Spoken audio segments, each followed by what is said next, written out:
Singer known as David back in court today for a critical hearing connected to the death of 14-year-old Celeste Rivas Hernandez. Prosecutors claim the singer, whose real name is David Burke, had been sexually abusing the underage girl before her disappearance. Celeste's family reported her missing from their California home back in 2024 when she was just 13. Prosecutors allege she was murdered on May 5th of last year. Her decomposing remains were discovered in the singer's Tesla last September. Her body had been dismembered and placed in 2 bags. Burke denies any connection to her death and has pleaded not guilty to all charges. She was supposed to turn 15 the next morning. Her family had been waiting to hear her voice for months. They had filed the reports. They had knocked on doors. They had sat across from investigators and begged for somebody to find their little girl. And on September 8th, 2025, somebody finally did find her. Just not the way anyone prayed they would. Celeste Rivas Hernandez was found in the trunk of a car, in pieces. And the man whose car it was, the man whose name was already in her phone, whose voice she had already been hearing for years, was a musician, a famous one. The kind of famous where his songs play on your playlist without you even realizing it. The kind of famous where people defend you before they even hear the facts. But here is what nobody was talking about yet.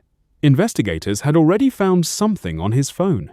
Something that didn't just connect him to her death.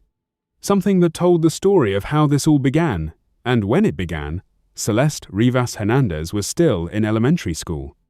This is the case that the music industry does not want to talk about, and we are going to talk about all of it. If you have been here before, you know we do not do surface level, we go all the way in. And if you are new here, welcome. You picked quite a video to start with. Before we go any further, hit subscribe and drop a like. It takes 2 seconds and it helps us keep covering cases like this one with the depth they deserve. And if this story moves you, share it. Celeste Rivas Hernandez deserves to be more than a headline. Alright, let me take you back to where this all actually started, and it starts much earlier than you think. Celeste Rivas Hernandez was 13 years old when she first went missing. 13, 7th grade. The age where most kids are figuring out who they are, what music they like, who their real friends are, what kind of person they want to become. Celeste was at the very beginning of all of that. She lived in Lake Elsinore, California, about an hour southeast of Los Angeles.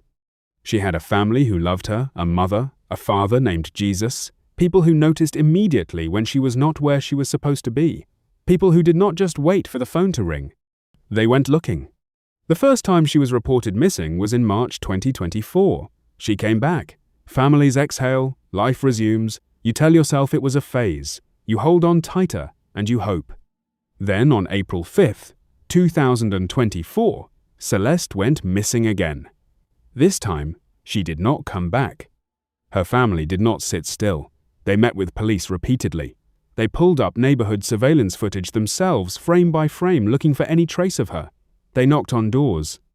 They begged friends and neighbors for information. They did everything parents are supposed to do when a child disappears. In May 2024, Celeste called home, just once. Her family heard her voice. After that, call nothing.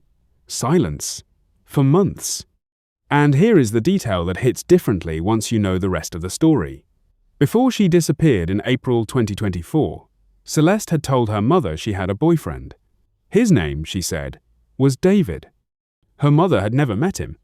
But we now know that David had known Celeste since at least 2022. She was 11 or 12 years old. At D4vd's Thursday court appearance, prosecutors presented evidence that changed the entire scope of this case. Chat logs recovered from David Anthony Burke's phone show that he and Celeste had been in contact since 2022. That is 3 years before her body was found. 3 years before the Tesla. 3 years before the impound lot and the smell and the medical examiner's report. Think about what that means. Celeste was 11, possibly 12 years old when those conversations began. D4vd was 18 or 19, already building a music career, already gaining followers, already becoming someone with a platform and a public image. And he was allegedly talking to a child. What was said in those chats has not been fully disclosed publicly. But prosecutors brought them to court. They brought them to a judge. And that judge made a decision. David Anthony Burke was ordered held without bail. No bail. He is not going home. He will sit in custody until this case goes to trial. The chat logs were not the only thing on David Burke's phone. Prosecutors presented evidence to the court that child pornographic images were also found on his device. That evidence was placed before a judge at Thursday's hearing as part of the argument for why he should not be released before trial. The judge agreed.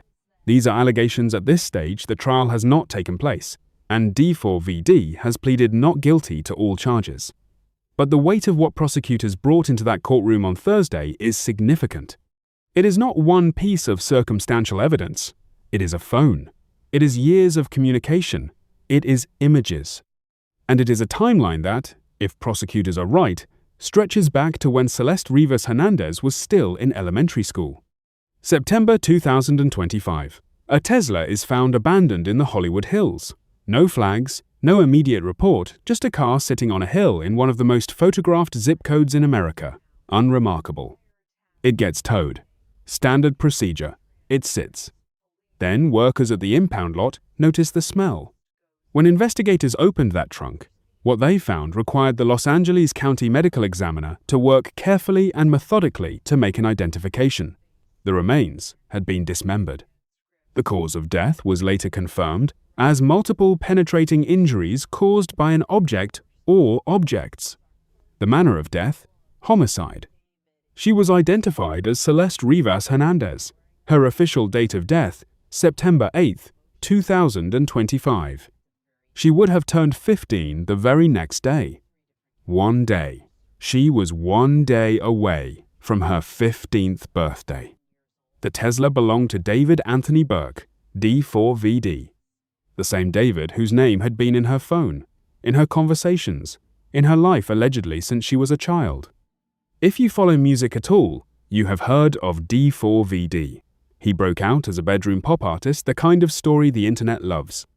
Young kid, making music alone in his room, songs going viral, record deal, sold-out shows.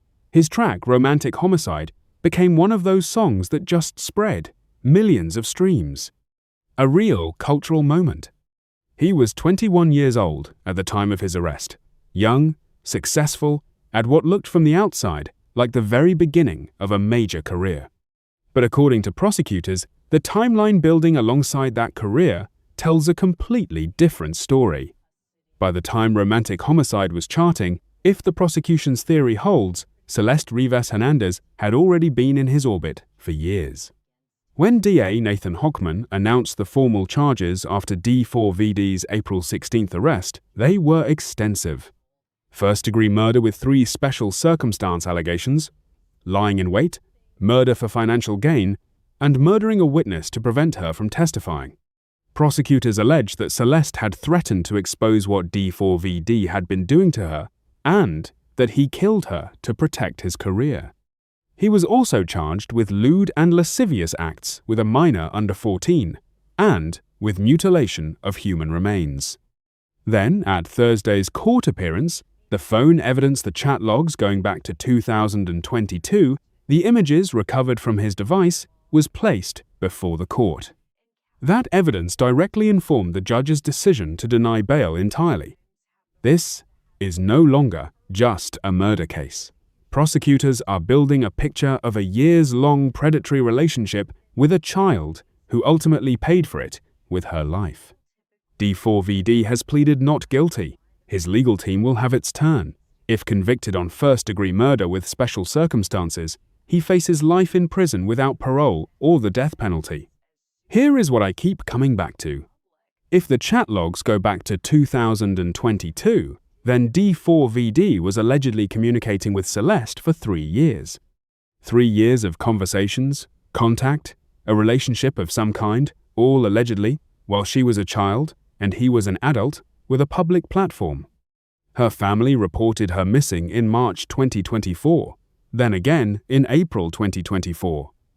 They had her name in front of police. They were asking questions. And somewhere in all of that, a 21-year-old man with a verified music career was allegedly connected to their daughter, and investigators were, by their own account, already looking at him for sexual abuse before her body was even found. I am not carelessly pointing fingers, but a timeline that spans 3 years, a phone full of evidence, and a missing child whose family never stopped looking, that combination deserves every hard question we can ask. What do you think? At what point should a named adult in a missing child's life become the center of an investigation? Drop it in the comments. David Anthony Burke is in custody. No bail. He is not making music, not giving interviews, not charting on playlists with a verified bio. He is in a cell, waiting for a trial date. The Rivas family is still here. Jesus Rivas, the father who said thank God when the arrest was announced, is watching this case move through the courts. So is Celeste's mother, who told the world about the boyfriend named David long before anyone understood what that name meant. A trial is coming. More details about those chat logs, that phone, what prosecutors say happened between 2022 and September 8, 2025, will enter the public record. Celeste's story is not over. The courtroom chapter is just beginning. If this story had you locked in, if you found yourself needing to know what came next, you already know what to do. Subscribe to True Crime Chronicles and hit the like button. We cover the cases that deserve more than a headline, and the next one is just as deep. You do not want to miss it. Before I go, 3 things I want you to sit with. 1. The chat logs allegedly go back to 2022. Celeste was 11 or 12. If that evidence is as strong as prosecutors say, this was not impulsive. This was years in the making.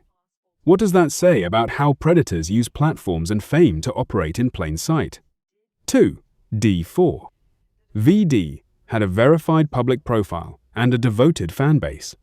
Does that kind of visibility actually create a shield, a reason for people around him not to ask hard questions?